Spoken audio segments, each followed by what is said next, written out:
Allah, maka ruh kita sudah tak lagi terlihat. Ya, tubuh yang halus tidak kelihatan lagi. Yang kelihatan Allah itulah Allah, Allah, Allah, Allah. Fa'aina ma tuwallu fa'samma wajhullah. Makanya akuan, nah ini kita tingkatkan lagi, Pak. Akuan-akuan itu jangan salah, Pak. Bisa terjerumus ke jurang syirik. Akuan itu ada 3 tingkatan. Ya. Ketika akuan kita itu diarahkan kepada jasmani kita, syirik, Pak. Ya, berarti kita nyembah patung gitu.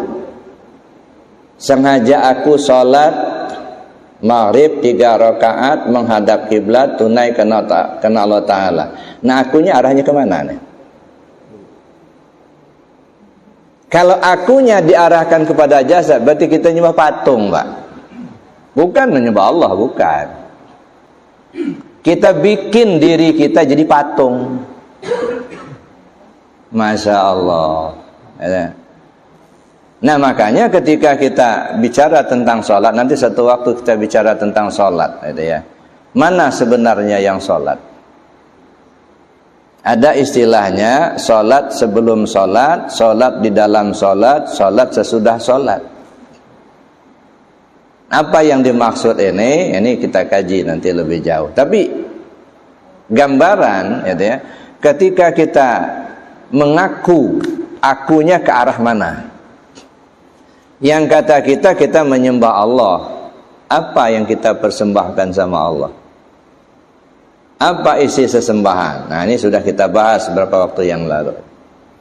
Nah, ketika akunya itu diarahkan kepada jasad kita, jasad inilah yang tahu, jasad ini yang kuasa, jasad ini yang kehendak. Nah, di situ kita sudah nyembah patung. Ya. Yang sholat itu aku ini, jasad. Sedangkan jasad ini tidak bisa berbuat apa-apa. Nah, sekarang jasad ini diaku dia punya kuasa. Itu satu. Ya. Kalau akuan itu diarahkan kepada ruh kita, ruh kita inilah rupanya yang melihat, Pak, bukan jasad ini. Ruh kita inilah rupanya yang mendengar, ruh kita ini yang berkuasa. Kalau diarahkan kepada ruh kita, berarti kita nyembah nafsu. Belum menyembah Allah, belum. Masih mengikuti nafsu, belum mengikuti Allah. Tapi ketika akuan itu diarahkan kepada Allah, nah barulah kita disebut menyembah Allah. Jadi bukan lagi menyembah jasad, bukan menyembah nafsu, tapi menyembah Allah. Makanya semua perbuatan kita mesti lillahi ta'ala, karena Allah. Tapi apa yang dimaksud karena Allah ini? Kalau di tingkat syariat, ya, disebut karena Allah karena diperintahkan Allah. Kita sholat karena Allah, karena perintah Allah. Jadi kalau nggak diperintah nggak sholat gitu. Ya. Ya, makanya ya nggak apa-apa di tingkat syariat seperti itu. Ya, karena Allah, karena diperintah Allah. Tapi coba pahami secara hakikat apa yang dimaksud dengan karena Allah. Karena tubuh nggak bisa kuasa, Pak. Karena yang kuasa tadi ruh. Oh, karena ruh nggak bisa kuasa. Karena yang kuasa itu Allah. Nah, ketika diarahkan karena Allahnya itu, nah barulah kita menyembah Allah. Nah, ini yang saya katakan tempo hari, ketika kita memahami 2 kalimat syahadat itu, kita mesti tahu posisi. Di mana posisi syahadat tauhid, di mana posisi syahadat rasul. Gambaran, ya, ada beberapa contoh yang kita kemukakan. Salah satunya ketika kita menyembelih ayam. Ayam itu binatang yang halal, ya, nah. Tetapi kalau disembelih tidak dengan nama Allah, maka dia haram dimakan. Kuncinya di mana? Nama Allah. Ya. Kalau disembelih li ghairillah, bukan karena Allah, itu haram dimakan. Kan hebat kan? Sakti betul itu bismillah. Orang syariat memahaminya kalimat. Maka ketika dia nyembelih Bismillahirrahmanirrahim, kalimat itu kalimat Bismillah. Tapi memang benar, sebenarnya dalam syariat itu kan ucapan dan perbuatan. Ya, nggak terdengar adanya Bismillah kalau nggak diucapkan. Maka nggak salah orang syariat memahaminya dengan mengucap kalimat Bismillahirrahmanirrahim. Tapi masuk ke hakikat enggak. Ada. Bukan persoalan kalimat, Pak. Dengan nama Allah. Ya. Apa urusan kita sama ayam? Ngejadikannya enggak, ngehidupkannya enggak. Kok kita yang ngebunuh gitu? Kan dipotong kan dibunuh. Kita ngejadikan ayam enggak. Ngasih nyawa juga enggak. Apa urusan? Kok kita yang ngebunuhnya? Makanya haram. Tapi dengan Bismillah, dengan nama Allah, bukan nama Pak Rahman loh. Ya, bukan nama kita, bukan. Hilang nama kita, yang ada nama Allah. Nah, kesadaran kita masuk ke dalam itu yang karena Allah. Bukan karena perintah, bukan. Tapi kesadaran kita, ya, nggak bisa bergerak kalau nggak digerakkan Allah. Nggak bisa melihat kalau nggak diberi basar oleh Allah. Jadi melihat kita dengan basar Allah, mendengar kita dengan sama Allah, kuasa kita dengan kodrat Allah, kehendak kita dengan iradat Allah. Nah, kalau begitu Allah itulah. Allah lah yang hidup, Allah yang tahu, Allah yang kuasa, Allah yang berkehendak, Allah yang melihat, Allah yang mendengar, Allah yang berkalam. Tapi ini saya ingin tegaskan, ini hakikat. Jangan salah paham. Kalau hakikat itu apa? Keyakinan hati, bukan ucapan. Kalau ucapan itu syariat. Batal hakikat kalau sudah dizahirkan. Bapak, Ibu, kalau kita sholat, ya, ternyata kain kita kena kotoran tinja, batal apa sah? Nggak sah kan? Sholat kita batal. Umpamanya kita sholat, ada kotoran sebujung kuku aja nempel di kain kita. Batal sholat kan? Nggak sah sholat. Kenapa tidak sah? Karena najis. Kenapa disebut najis? Karena sudah keluar dari sarangnya. Sudah di luar. Tapi kalau masih di dalam sarangnya, dalam perut, jangankan sejung kuku 3 kilo bawa sholat, nggak apa-apa. Karena masih di tempatnya. Tapi begitu keluar dari tempatnya, najis.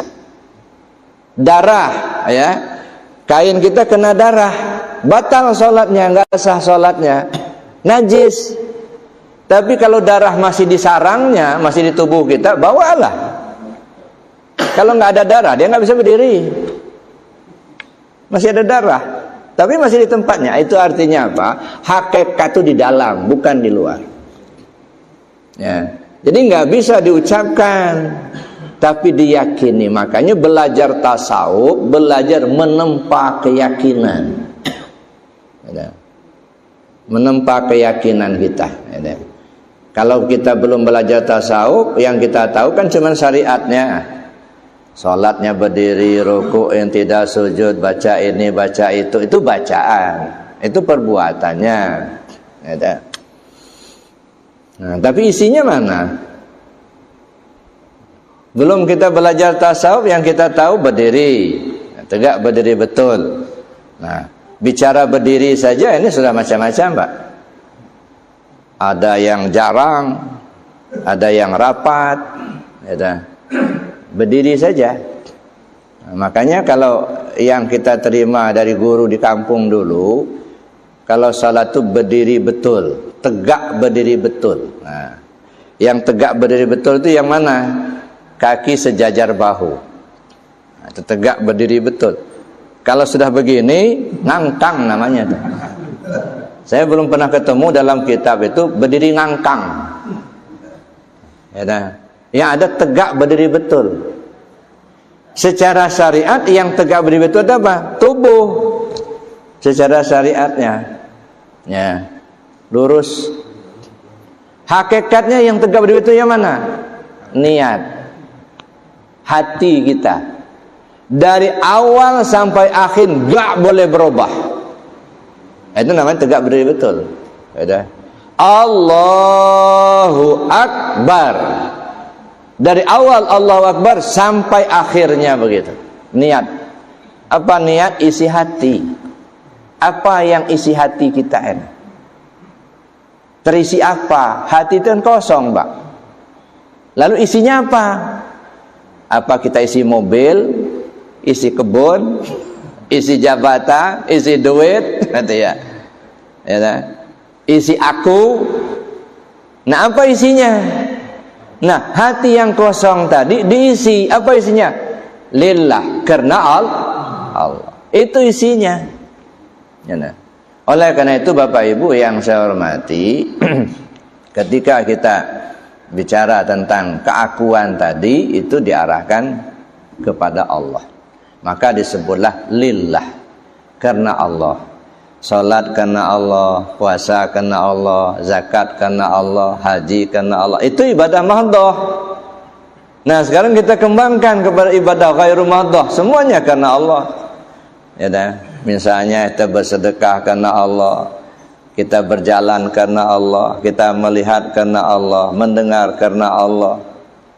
Ya dah. Sehingga tidak ada lagi perasaan kita bahwa kitalah yang hebat, kita yang kuasa, kita yang kehendak. Makanya ada istilah dan saat kalau kamu merasa ada, ya, aku tiada. Tapi kalau kamu tiada, akulah yang ada. Ya. Karena tertutup tadi. Jadi Bapak Ibu yang saya hormati, puasa ini arahnya menuju ke sana. Makanya disebutkan as-saumu li wa ana ajzi bi. Puasa untuk aku dan aku yang menjadi balasannya, bukan surga, bukan pahala lagi urusannya ini. Menuju Allah. Ada. Jadi puasa itu dalam rangka kita menuju Allah. Nah, di dalam Ramadan ini itu ada yang disebut Lailatul Qadar. Nah, marak sekarang ini kan orang mencari Lailatul Qadar, intikaf di masjid, tidur semalam suntuk, nanti bangun-bangun nanti sahur, mana Lailatul Qadarnya nggak datang. Kita dibayang-bayangi kalau Lailatul Qadar itu datang, angin berhembus menjadi berhenti, air mengalir berhenti. Apa pernah orang menemukan begitu, Pak? Udah bertahun-tahun Bapak dan kita semua ya deh, melewati Ramadan ini, pernah nggak nemukan begitu? Nah, belum kan? Apa itu kadang itu nggak pernah datang lagi? Ini kan? Nah ini perlu kita renungkan lebih jauh, Pak. Ya, jangan kita terjebak dengan hal-hal seperti itu. Ya dah. Jadi bukan persoalannya kalau Lailatul Qadar itu air yang mengalir berhenti, angin berhembus berhenti. Nah, sehingga ada yang akal-akalan, ya, dibikinnya agar, ya, direndamnya kakinya. Nah, kalau sudah beku, nah ini Lailatul Qadar sudah datang. Ya. Enggak begitu, Pak. Lailah itu apa? Malam. Malam itu apa? Gelap. Qadar itu apa? Penentuan. Penentuan itu apa? Terang. Nah, jadi kalau Al-Qadar itu sudah datang, maka yang gelap menjadi hilang. Ya, mana Al-Qadar? Ketentuan Allah. Kalau kita sudah mendapatkan petunjuk dari Allah, itu qadar. Ya, maka gelap menjadi hilang.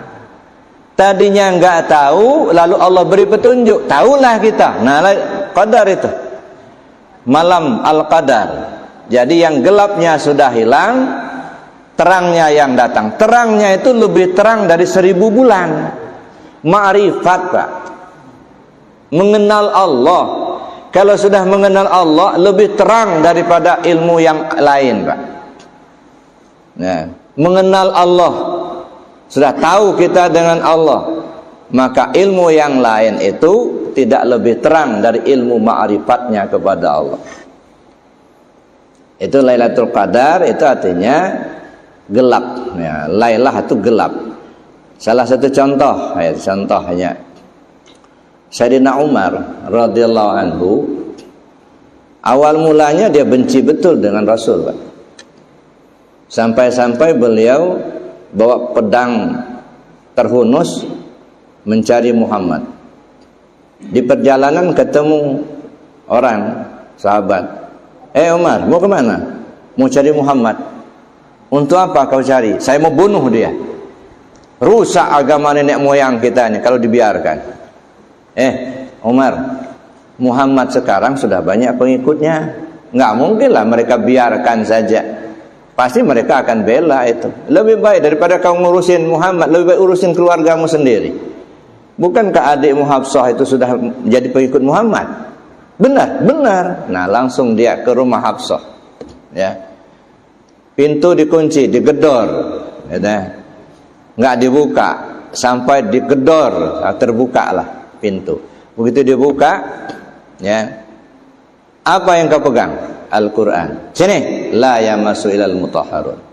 Tidak bisa menyentuh kecuali yang suci. Dak, ditamparnya adiknya sampai berdarah hidungnya. Dan baca. Begitu dibaca itu ya, Toha, surat At-Toha ayat 1 sampai 18 ya. Begitu dibaca, Pak, gemetar sekujur tubuhnya. Ya.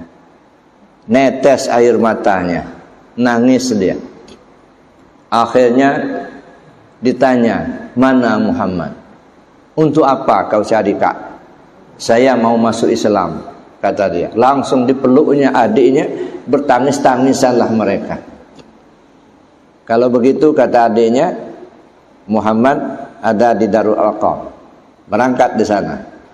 Langsung dia turun dari rumahnya, keluar rumah, bawa pedang yang lupa nyarungkannya. Masih dipegang. Pedang terunus tadi, tenteng aja, menuju rumah Darul Arqam. Ya. Kelihatan oleh sahabat, ini Umar yang datang ini. Langsung sahabat membentengi Nabi ke depan. Gitu ya. Kata Rasul, sudah belakang aja, biar saya aja yang hadapinya. Nah, sahabat langsung ke belakang. Umar ini bawa pedang yang enggak disarungkan, lagi ditenteng. Ya. Ini sahabat ketar-ketir ini. Gitu kan? Tapi begitu dia di depan Rasul, dilemparnya pedang itu, dipeluknya Rasul, asyhadu alla ilaha illallah wa asyhadu anna Muhammad Rasulullah. Ini Lailatul Qadar. Ya. Penentuan. Makanya kalau terang sudah datang, gelap pun hilang.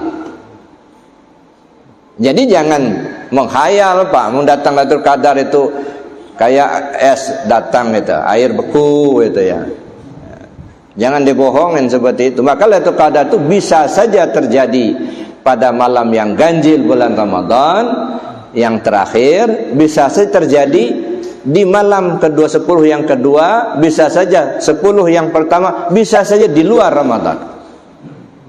Ya, dah. Tapi Rasul mengatakan taharru Lailatul Qadri, bersungguh-sungguhlah kamu mencari Lailatul Qadar itu di malam yang ganjil 10 terakhir.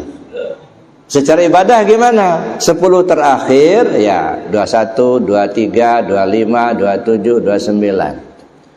Tapi jangan pula dipahami Lailatul Qadar cuma datangnya pada malam ganjil itu aja. Nanti yang malam genap sepi pula masjid kita. Kenapa enggak ke masjid? Nunggu Lailatul Qadar aja. Malam ganjil aja. Enggak bisa, Pak. Di malam terakhir, di malam ganjil 10 terakhir. Ya. Nah, kalau kita kaji lagi secara hakikatnya, yang ganjil itu siapa? Allah, Allahu Ahad. Allah yang esa. Ya. Di kegelapan, kebodohan, ketidaktahuan kita, mencarilah kepada yang ganjil. Carilah yang ganjil itu, carilah Allah. Pelajarilah ilmu ketuhanan. Jadi kita belajar ilmu ketuhanan. Artinya apa? Malam yang ganjil 10 terakhir. Ada mubtadi, ada mutawasid, ada muntahi. Nah, belajarnya di mana? Di muntahi. kepada yang ngerti gitu. Jangan belajar sama yang nggak ngerti. Kita nggak ngerti, belajar sama yang nggak ngerti. Bahasa Lampungnya sekoh pada kagoh, ya. Sebabai pada bungkuk, ya. Nah mestinya belajar sama yang ngerti. Jangan terpaku dan aksesoris, Pak. Oh dia profesor, dia sekian lama di Mekah, dia sekian fasih bahasa Arabnya. Itu bahasa Arab gitu ya. Nggak jadi jaminan orang ma'rifat kepada Allah dengan fasih bahasa Arab, Pak. Kalau urusan bahasa Arabnya fasih, terus terang, saya waktu ke Mekah tempoh hari ngelihat anak 5 tahun fasih betul Pak bahasa Arabnya. Memang orang sana. Kalau urusan fasih bahasa Arab begitu. Nggak jaminan. Oh karena dia profesor, belum tentu Pak di bidang apa dulu gitu. Maka kalau sudah ilmu ketuhanan begini, jangan melihat aksesoris. Ataukah dia doktor, profesor, nggak ada itu. Kenapa? Karena itu hanya aksesoris akademis. Ini ilmu ketuhanan loh. Saya banyak ketemu orang, maaf, mohon ampun pada Allah, SD aja nggak tamat. Tapi urusan ilmu ketuhanan lebih tinggi ilmunya dari seorang profesor, Pak. Nah, jadi mungkin banyak kita ketemu seperti itu. Dan di Lampung ini insya Allah ada, Pak. Tapi orang-orang seperti itu biasanya sembunyi di alam terang. Mereka nggak kepingin itu terkenal. Sembunyi di alam terang.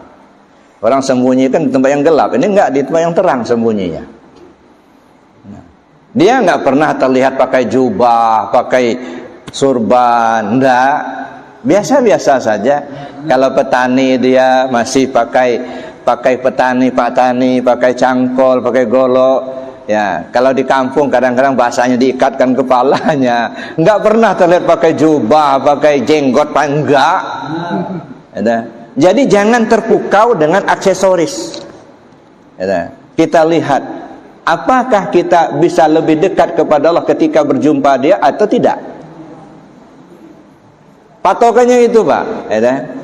Makanya kata orang itu, salah satu ciri wali Allah itu apa? Ketika kita melihat dia, ingat Allah gitu. Kenapa? Karena selalu yang dibicarakannya Allah gitu. Dia nggak pernah bicara bagaimana bisnis yang lancar, enggak. Gitu. Asal dia bicara, pasti dia menuju ke Allah. Makanya orang asal melihat dia, ingat Allah gitu. Bukan dia Allah, bukan. Tapi karena dia selalu mengajarkan untuk kembali ke Allah. Gitu. Al-Quran bahasa Arab, sholat kita pakai bahasa Arab. Jangan pernah kita merasa lebih mulia dari orang lain, Pak. Sangat boleh jadi di sana lebih mulia dari kita. Boleh jadi juga kita lebih mulia dari kita, daripada mereka, kan gitu. Jadi saling harga menghargai urusan budaya. Tapi dalam urusan agama kaitkan dengan Rasul. Jangan berhenti di Arabnya. Misalnya tadi saya katakan Rasul itu pakai jubah. Oh jangan pakai jubah, itu pakaian Arab. Bukan urusan Arab, ini pakaian Rasul, sunnah. Oh maka malah jenggot, itu jenggot itu pakaian orang Arab. Bukan urusan Arab, ini Rasul juga pakai jenggot, sunnah. Nah bahkan Bapak Ibu ya, ketika Rasul baru beberapa waktu pulang ke rahmatullah, ada seorang sahabat datang ke Siti Aisyah. Ya Ummul Mukminin, saya ingin tanya, kalau ke pasar itu Rasulnya berangkatnya bagaimana caranya, berhentinya di mana? Nah, ceritalah Siti Aisyah kalau Rasul itu berhentinya di sini, berhenti di sini. Nah, diikuti sama beliau, sesahabat tadi. Pokoknya ke pasar berhenti di situ. Nah, kenapa? Karena Rasul itu pernah berhenti di situ, gitu. Laju lagi berhenti di sana, berhenti juga di situ. Itu saking cintanya ke Rasul, gitu. La yu'minu ahadukum hatta an yakuna Allah wa rasulahu ahabba mimma siwahuma. Belum sempurna iman salah seorang kamu sebelum kau mencintai Allah dan Rasul melebihi dari segalanya. Itu cinta Rasul, Pak. Jadi kita ini kan kacaunya apa? Karena diarahkan ke Arab, bukan ke Rasul, gitu. Maka akhirnya kan anti Arab, gitu ya. Nah, saya kira demikian, Pak. Ya, kita arahkan ke Rasul lah. Ya udah. Ikuti sunnah Rasul. Ngaji Rasul di Rasul.